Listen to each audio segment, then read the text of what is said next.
manufacturers and ensure our industrial future is built right here at home. America is and has always been a nation of builders, men and women who roll up their sleeves, put in a hard day's work, and take pride not just in what they make, but what it means for their families, their communities, and their country.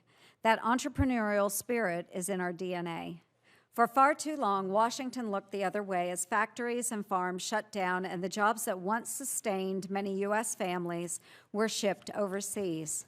Despite the importance of domestic industrial production to our national security, production of critical goods was offshored to foreign countries.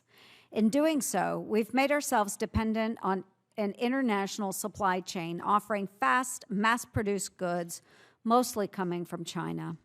This came at a cost, not just economic, but strategic. In January of this year, the U.S. recorded a $29.7 billion trade deficit with China. We've been massively reliant on our chief adversary for the goods and services we consume. Today, the manufacturing sector comprises only 10.1% of America's gross domestic product, a figure trailing most other industrialized nations.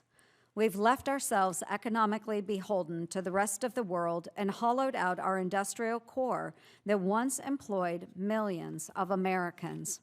We cannot accept that status quo. I believe in a great American comeback, one driven by the world's most talented workforce and a new era of domestic manufacturing ensuring this nation's economic security. We can make Made in America the norm instead of the exception. Thanks to President Trump's leadership, we are already seeing the early signs of a manufacturing revival, an industrial boom in Iowa and all across the country.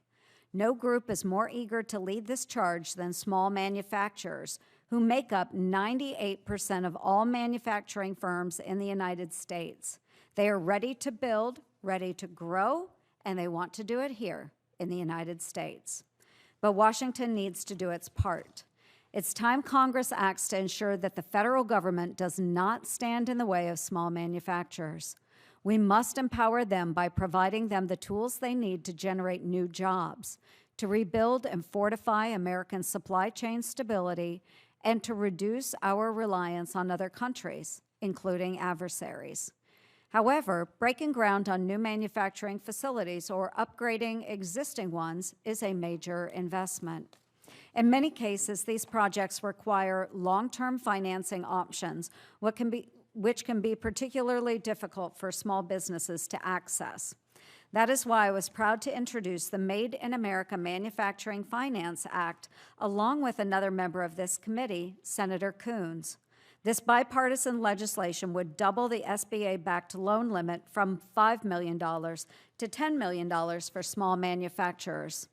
By allowing manufacturers to access greater capital, my legislation encourages small manufacturers to invest in their operations and support the training and expansion of our manufacturing workforce. This is about leveling the playing field for American manufacturers on the world stage. It is a straightforward, common sense, and bipartisan solution to unlock the potential small manufacturers have to secure our national and economic security. I am also interested in how we can leverage another SBA program, the Small Business Investment Company, SBIC, to support small manufacturers. This program supports the flow of private capital to small businesses across the country. I'm grateful that we're joined today by Mr. Michelson from Iowa and Mr. Geis from Missouri, who invest in small businesses across the heartland through the SBIC program. I look forward to hearing from all our witnesses about how we can best align SBA programs and private investment to spark America's next industrial boom. The independence, prosperity, and security of our next generation depends on it. Thanks to our witnesses for being here today, and I look forward to your testimony.